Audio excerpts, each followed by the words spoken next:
I'm here at CES 2020 and I'm about to check out the Google booth, and we're going to see some of the new things that are available with the Google Assistant. Let's get started. Hey everybody, welcome to Tech with Brett, where I help tech work for you. The first thing that I realized visiting the Google booth was that the Google Assistant has made its way into just about every Google Nest product. First, they had it in phones, then they added it to Google Home speakers, but now they have it in the Nest Wi-Fi, and it is also featured in Google Stadia, Google's new online gaming platform. Next, I noticed that the Google Assistant is now compatible with thousands of different products. I no longer have to hunt for products that feature Google Assistant compatibility like it did a few years ago. The Assistant is now in everything from this mirror thingy to this all-in-one Philips TV with a speaker base and this smart faucet. Now let's move on to the new features coming to the Google Assistant this year. Now many of these features were announced, but they are not all currently available. In this first demo, we are adding a Genie smart plug into the Genie app. Once the plug has been added, we then receive a notification on Android devices that prompts us to connect to the device with the Google Assistant. You will then agree to link the smart product with the Google Assistant. We choose the room we want to add it to, and then it is ready to be controlled by voice. Turn on the fan. Okay, turning on the fan. Next, Google is improving the way that you can add devices directly to your smart speaker, and this will be through the suggestion button.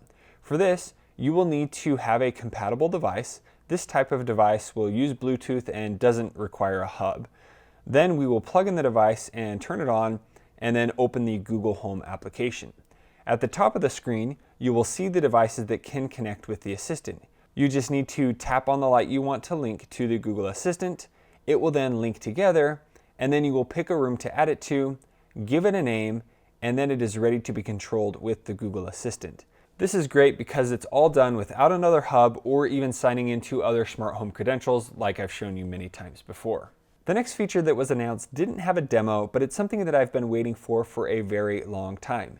It is called Scheduled Actions. This function will allow you to easily turn on and off or start and stop compatible devices at a specific time. So now, when my daughters ask me to leave the lights on for 5 more minutes, I can just ask the Assistant to turn off the kids' lamp at 9:05, and then it will automatically turn off at the set time, and I can get back to playing Google Stadia. Google has also added the ability to control 20 new types of devices. This includes AC units, air purifiers, bathtubs, coffee makers, vacuums, and much more. The next new Assistant feature offers better ways to communicate through the smart speakers and smart displays with other people within your home. First up, Household Notes. With this feature, you will be able to ask the Assistant to leave a note, and then it will display a sticky note right on the smart display screen. Anyone in the home can create these notes without needing to be linked to your home. This will definitely help keep the clutter of sticky notes off the counter. The next feature allows you to create speed dial contacts. This is great because it allows you to quickly get a hold of the babysitter, or it allows your kids to quickly call grandma or grandpa. One of the biggest concerns that I have heard as I talk about different Google Assistant speakers is how the data is used that might be collected by these devices. Google has said that by default, when a speaker is activated, it hears your request, processes the command, and then discards what you have said.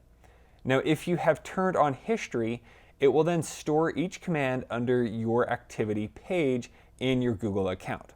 With this privacy update, you will now be able to easily remove parts of that history by voice.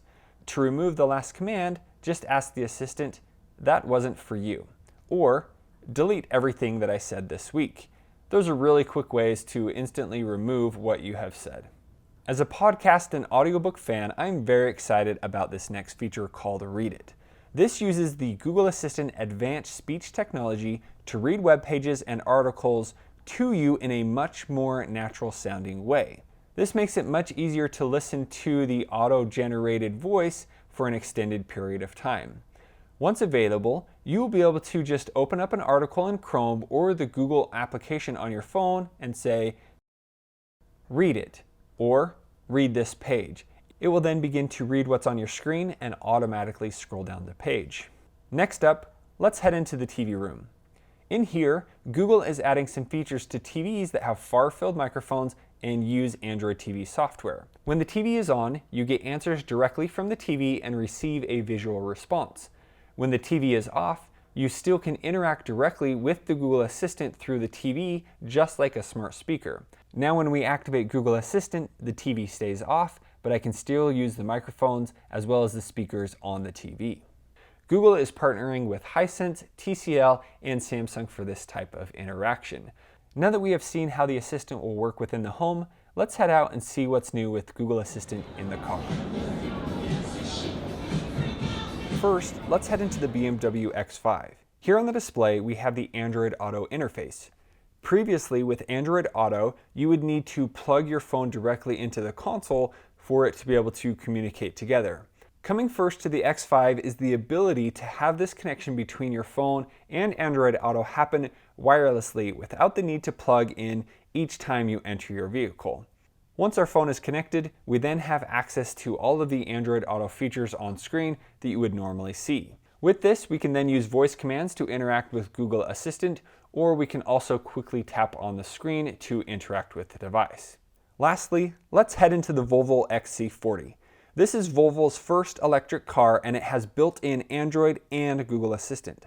Unlike Android Auto, the XC40 does not need your phone nearby to operate and is fully independent software built into the car. So if you currently use an iPhone or have an Android phone, it will be the same experience in this new vehicle. With Android built into the XC40, this allows for some really neat functions. When using Google Maps, not only will the route display on the screen, but the driver can also see the route on the dashboard right behind the steering wheel. You can also ask the Assistant how much charge you have left on the vehicle, and Google can help you find chargers that are close by. You can even adjust the temperature in the car hands-free. Now that we have seen all the new Google Assistant updates coming so far in 2020, it's time for some fun. Here we go! Woo!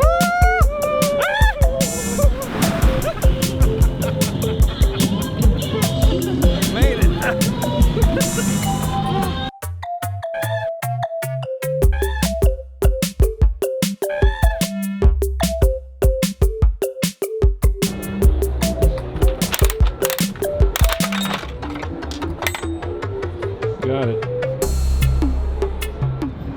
So I'm really excited about all of those new features that are coming to Google Assistant this year. Once these become available, I will be making new videos about how they work.